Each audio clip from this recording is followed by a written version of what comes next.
اگه با مردم صادق باشیم، با مردم رو راست باشیم، مردم رو تحقیر نکنیم، دشنام ندیم، تهمت نزنیم، شفاف باشیم، مردم رو دور نزنیم، بهشون خیانت نکنیم، کلاهبرداری نکنیم، حقشون رو نخوریم، به مردم نزدیکتر نمیشیم، مألوف میشیم دیگه.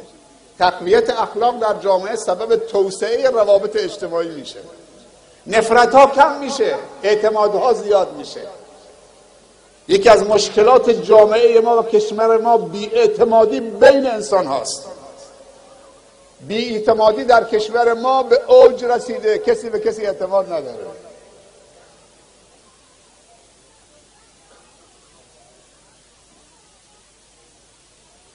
خیلی بده که وقتی بی‌اعتمادی باشه از همدیگه نفرت پیدا میکنیم، پشت میکنیم، فرار میکنیم، الفت نیست.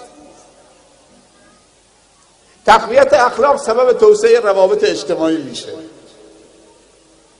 حالا وقتی روابط اجتماعی توسعه پیدا میکنه چه برکتی؟ توسعه روابط اجتماعی سبب توسعه اقتصادی میشه. من اگه 100 تا دوست دارم که قلباً و فکراً دوست منو دوست دارن، منم دوستشون دارم، هرچی تو جیبشون و تو زندگیشون هست مال منه. 1000 تا دوست داشته باشم، 1000 تا. کسی که فکرش و قلبش مال منه، جیبش هم مال منه. طبیعیه. بعضی انسان ها 1000 تا ماشین دارن، 1000 تا خانه دارن، 1000 تا مغازه دارن، 1000 تا کارخانه و شرکت دارن. چطوریه؟ 1000 تا دوست خوب دارن که قلباً و فکراً همدیگر رو دوست دارن.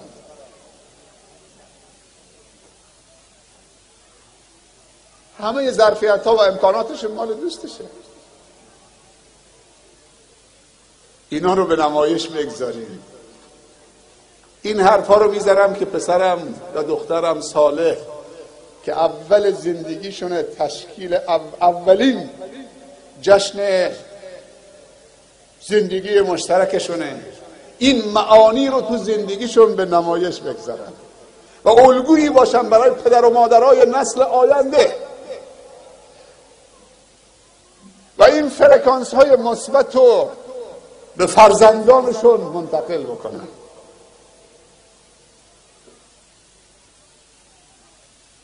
میخوام یه خروجی داشته باشیم از این عروسی امشب. میخوام خروجی داشته باشیم، یعنی میریم خانه این معانی تو ذهنمون باشه. میتونیم همدیگر رو ببخشیم. این بزرگترین انرژیه به جامعه.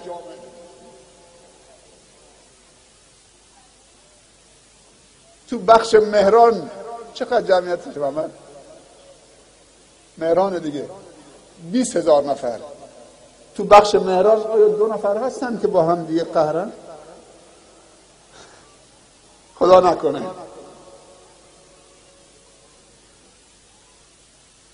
اگر 2 نفر تو بخش مهران تو 20,000 نفر با هم قهر باشن،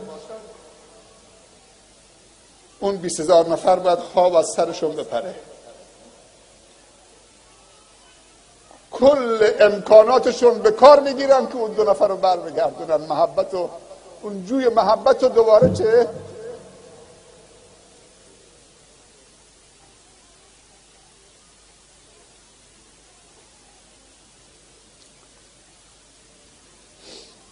این آیه رو شنیدید؟ حافظ قرآن اینجا خیلی زیاده. اعوذ بالله من الشیطان الرجیم. خوب دقت کنید این آیه رو. ولو ان اهل القرى آمنوا واتقوا لفتحنا عليهم برکات من السماء والارض. اگر اهل قریه، روستایی، لو ان اهل القرى، اهل قریه روستایی 2 تا ویژگی داشته باشن، 2 تا صفت. آمنوا واتقوا. ولو ان اهل القرى آمنوا، ایمان داشته باشن، واتقوا، خدا ترسی و تقوا داشته باشن. همین 2 تا صفت. نتیجهش چی میشه؟ دنباله آیه ولو ان اهل القرى آمنوا واتقوا لفتحنا، الله میگه ما باز میکنیم، الله میگه لفتحنا علیهم، بر اون اهل قریه برکات من السماء والارض، نگفته یک برکتو، الله میگه ما خودمون درواز میکنیم برکت هایی که در آسمان هست و برکت هایی که در زمین هست. حالا بیا تحویل بدیم.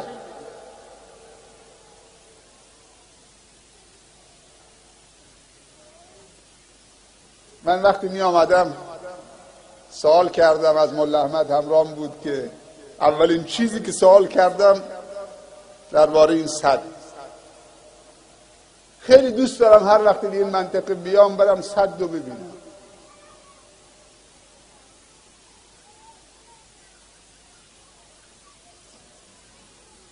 مولا احمد بهم گفت که شیخ سد پره لبریزه. گفتم جدی میگید؟ چون چند مدت پیش آمدم با شیخ عبدالله آب پایین بود. گفت تخمین زده شده برای 5 سال این مخزن آب داره، امید به باران هم داریم.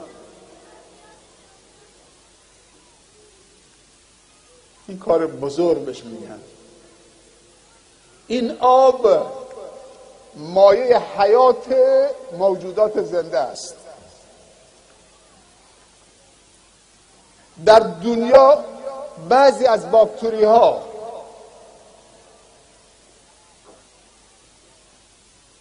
بدون اکسیژن شاید زنده بمانند، اما بدون آب ممکن نیست. خداوند در قرآن گفته اعوذ بالله من الشیطان الرجیم وجعلنا، درسته؟ من الماء كل شيء حی. آیه درست خوندم؟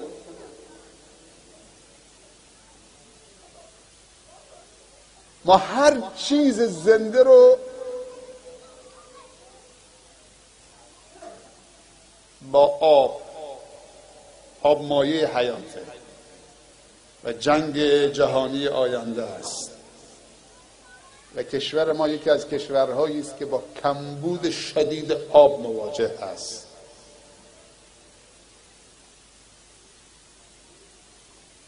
یکی از علما نقل میکنه، میگه در گذشته شاید نمیدونم چند دهه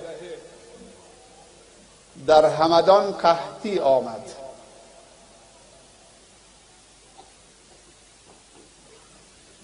آنچنان قحطی آمد در همدان که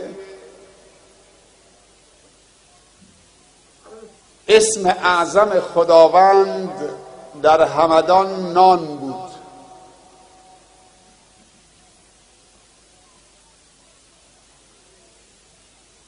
اسم اعظم خدا نان بود.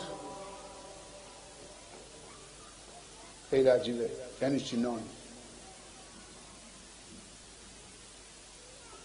گفت آنچنان قحطی آمد که اسم اعظم خداوند نان شد. دیگه کسی صدا نمیزد یا الله، به جایی که اسم اعظم خدا بگن میگفتن نان. کم کم صدای ملکوتی اذان از مناره ها قطع شد، دیگه کسی اذان نمیگفت، همه میگفتن نان. کم کم نمازها کم رنگ شد، مساجد تعطیل شد، اسم اعظم خداوند در ایام قحطی نان بود. قدر این آبو بدونیم.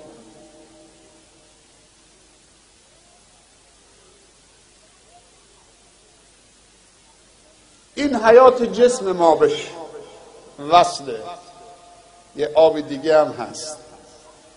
وقتی قحطی میشه بارندگی نمیاد میرن قبله دعا تو منطقه خودمون، خطیب دست بلند میکنه دعای استسقا میکنه.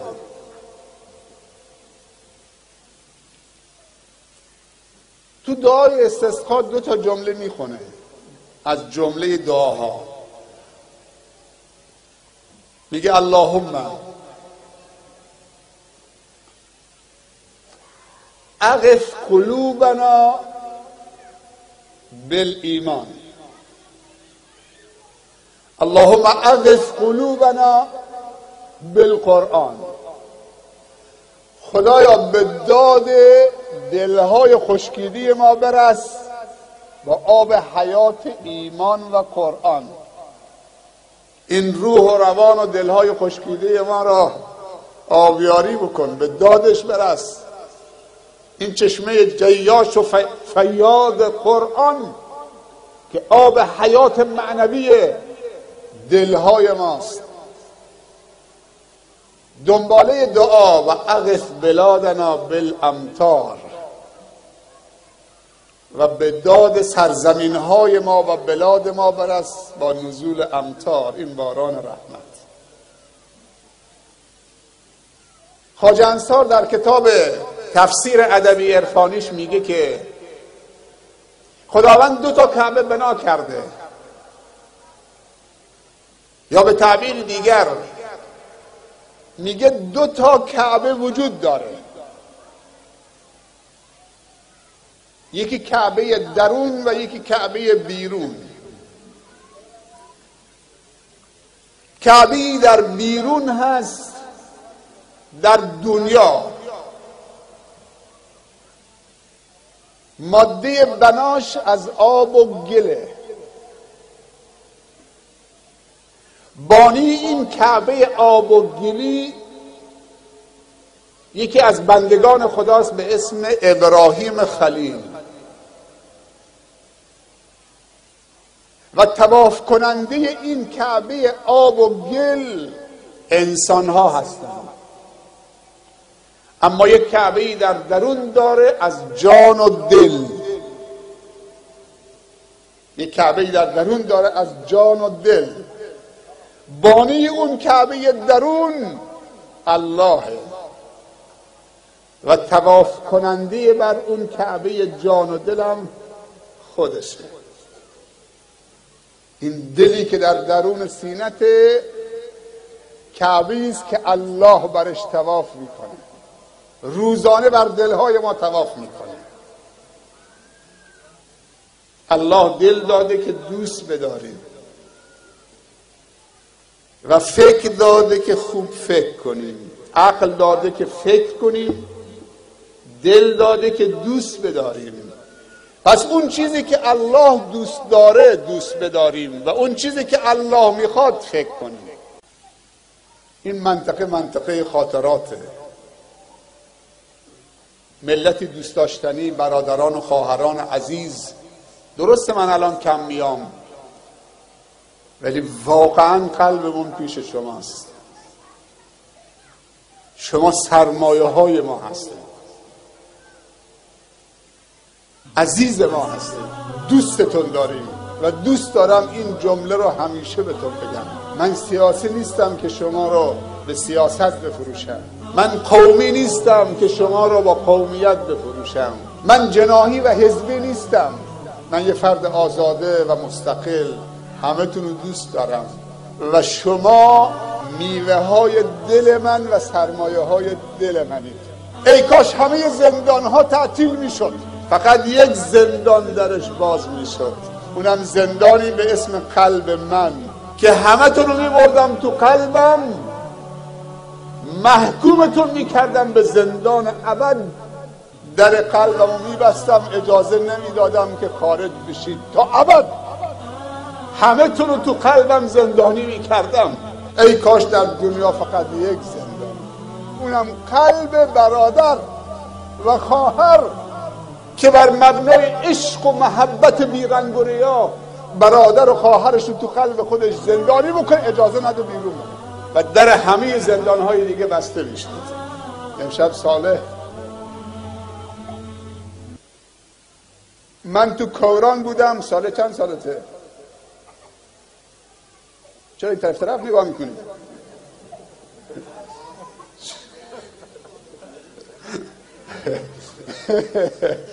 این هم بخاطر که یه لبخنده بزنه دو، یعنی سن و سالش میدونه ولی یه لحظه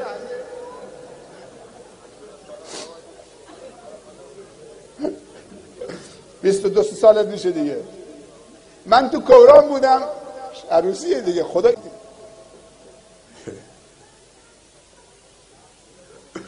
اشکال نداره قهقه بزنی، هیچ مشکلی نداره. خنده هاتون هم برکت و ثواب جدی. من تو کوران بودم. این ساله به دنیا آمد، کوچولو بود. من و شیخ هادی اینجا بودیم. مولا احمد آورد گفت اسم براش انتخاب بکنید. 2 نفری صالح رو انتخاب کردیم. اینو میدونستی؟ خودش نمیدونم میدونه یا نه، ولی باباش میدونه. هر وقتی چیزی نمیدونید این دعا رو بخونید. هر وقتی چیزی رو فراموش کردید این دعا رو بخونید. اللهم علمنا ما جهلنا. خدای چیزی که نمیدونیم، آگاهی نداریم، یادمون بده. کمک بکن تا یاد، توفیق بده تا یاد بگیره. و هر چیزی که میدونیم به دلایل فراموش کردیم یادمون بیار.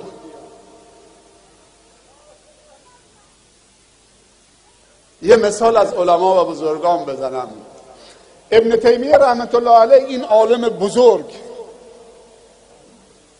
و مجاهد نستور، برای اینکه تفسیر یک آیه قرآن بخونه 100 تا کتاب تفسیر در رابطه با اون آیه میخوند. بعد از اینکه 100 تا کتاب تفسیر میخوند دستش بلند میکرد. اللهم یا معلم ابراهیم علمنی. ای معلم ابراهیم، همینطوری که یاد ابراهیم دادید به منم یاد بده. حالا 100 تا کتاب تفسیر هم خونده. اللهم یا معلم محمد صلی الله علیه و سلم. ای معلم محمد، همونطوری که محمد رو یاد دادید به منم یاد بده.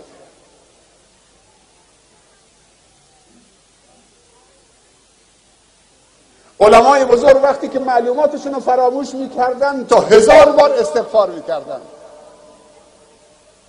امام شافعی یه وقتی معلوماتش رو فراموش میکرد، حافظش کمرنگ شده بود، رفت پیش استادش گفت حافظم ضعیف شده. شکوت الی وکی عن سوء حفظی فارشدنی الی ترک المعاصی و اخبرنی بان العلم نور و نور الله لا یهدی لعاصی. میگه وقتی معلوماتم فراموش میکردم استادم به من توصیه کرد که خصوصا علم شرعی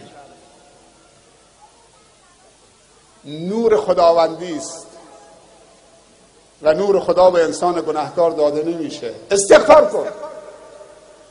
بعضی علما میگن تا 1000 بار استغفار میکردیم، بار 1000م ذهنمون روشن میشد، اطلاعاتمون یادمون میآمد. این استغفار کردن بوصله هست. بوصله میدونی چیه؟ عرب وسیله‌ای که انسانو راهیاب، راهو تو رو به راه برمیگردونه. جی پی اس بهش میگن، چه بهش میگن نمیدونم. این استغفار بوصله‌ای هست که وقتی تو از راه منحرف میشی و سرگردان میشی و گم میشی دوباره تو رو به راه برمیگردونه. و پیامبر صلی الله علیه وسلم در یک جلسه شاید بیش از 70 بار این لباش بلند میشد، مینشست رو هم میگفت استغفر الله استغفر الله استغفر الله استغفر.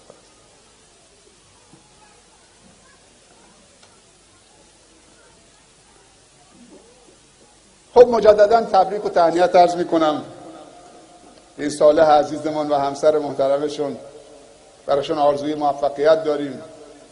امشب این همه انسان‌های عاشق که مشتاق دیدار هم دیگه بودن، عزیزمون آقای کارانی امام جمعتون گفت که ما همه عاشق دیدار تو بودیم. منم میگم منم عاشق دیدارشون. اگه شما دل باخته و دل داده ما هستید، ما هم. گر در یمنی چو با منی پیش منی، ور پیش منی چو بی منی در یمنی، من با تو چنینم ای نگار یمنی، خود در عجبم که من تو ام یا تو منی. یه بار دیگه بگم، خواجه انصار میگه، خیلی زیباست این عارف بزرگ. یه گر در یمنی چو با منی پیش منی، میگه تو یمن اگه باشید قلبت منو دوست داشته باشه، قلبت با من باشه، مثل این که پیش منی، مسافت مشکلی نداره. و دیگه به من نگید که 15 سال نیامدید اینجا. آمار داره 15 سال نیامدید اینجا. من همیشه میام اینجا.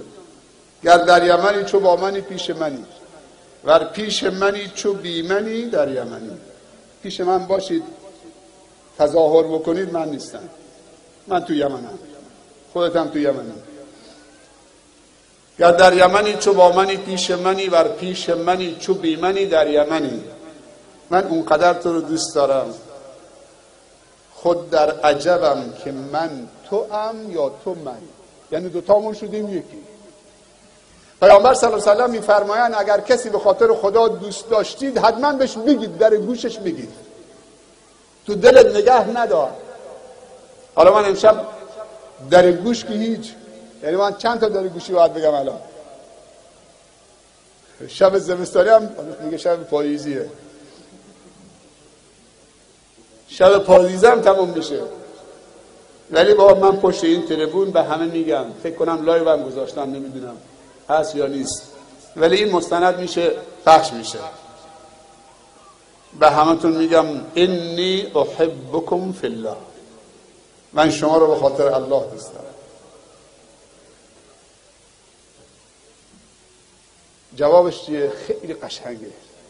اگر کسی به شما گفت انی احبک فی الله، من به خاطر الله شما رو دوست دارم، جوابش اینه، یه دعاست، لقد احبک الذی احببتنا فیه. اون کسی که تو به خاطرش ما رو دوست داری تو رو دوست بداره.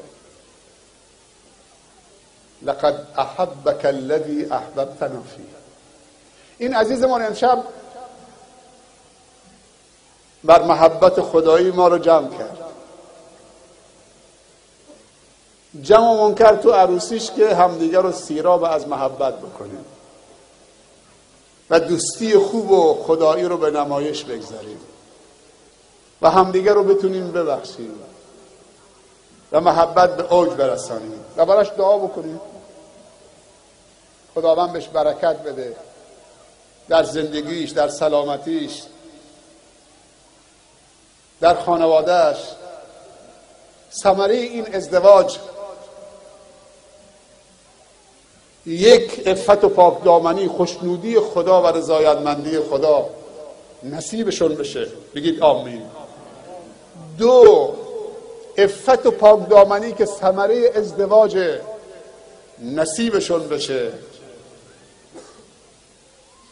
سه، فرزندان سالم در جسمشون، صالح در اخلاقشون و مصلح و مفید برای جامعهشون خدا نصیبشون بکنه. نصیب ایشون و همه بچه های ما و شما.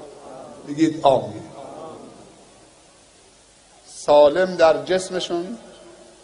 ما در استان هرمزگان بیش از 2000 تالاسمی داریم، نزدیک به 500 تا 600 نفرشون شناسایی شدن که پرونده دارن میان بیمارستان. وقتی این تالاسمی ها رو انسان میبینه واقعا جگرش پاره پاره میشه.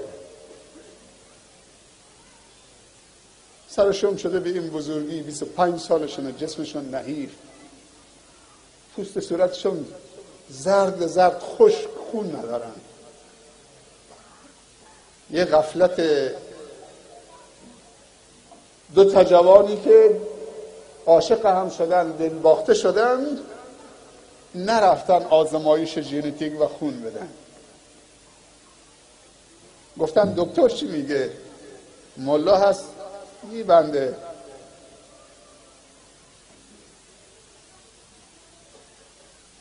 ثمرش شده 2000 تالاسمی، غیر از اونایی که دیگه معرفی نکردن، نیامدن، براشون امکان نبود. حتما آموزش قبل از ازدواج، آزمایش ژنتیک، خون، که بعد حسرت اونها رو نخورید. بچه به دنیا بیاد معلول، 25 سال بعضی پدرها و مادرها این بچه رو نگهداری کردن، 3 تا بچه معلول. از همه دردناکتر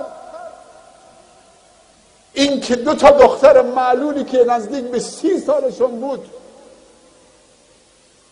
در نتیجه غفلت پدر و مادرشون،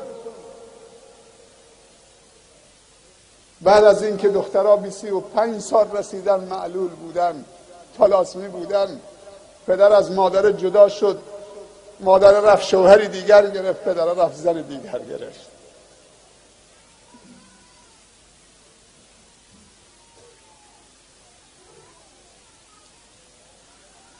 و این 2 تا دختر معصوم دارن زجر میکشن.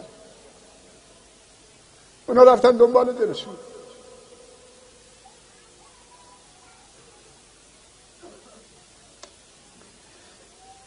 خیلی صحنه های سختیه.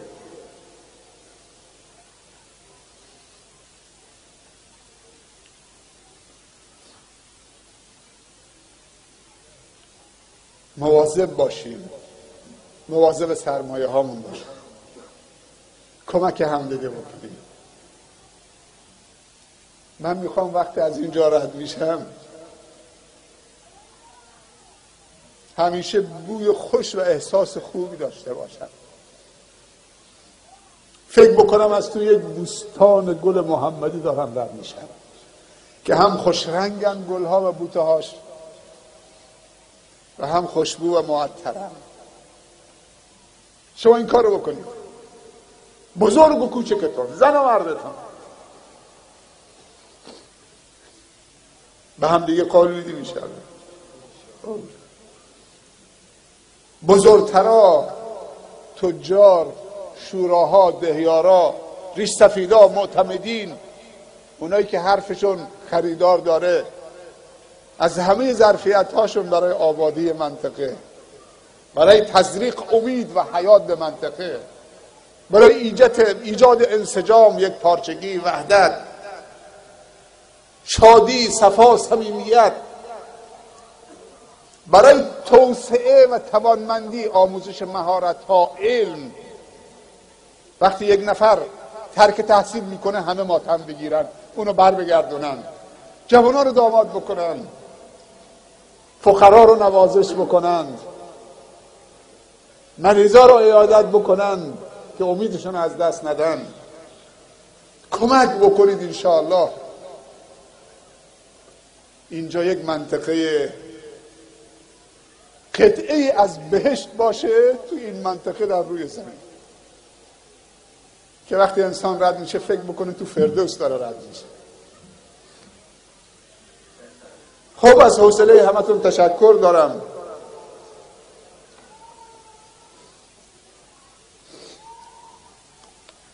از ادبتون، از تواضعتون، از مهمان نوازیتون تو سروانش هستید. خداوند بهتون پاداش نیک عنایت بفرمایه. جزاکم الله خیرا. من یه خواهشم در خاتمه عرایزم دارم که من 6 تا بچه دارم، 3 تا دختر، 3 تا پسر.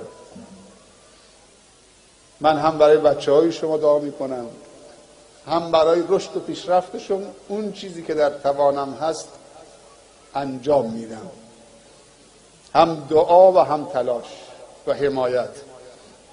از این جمعم خواهش میکنم برای این 6 تا بچه های من دعا بکنم که خدا هدایتشون بکنه، خدا حفظشون بکنه،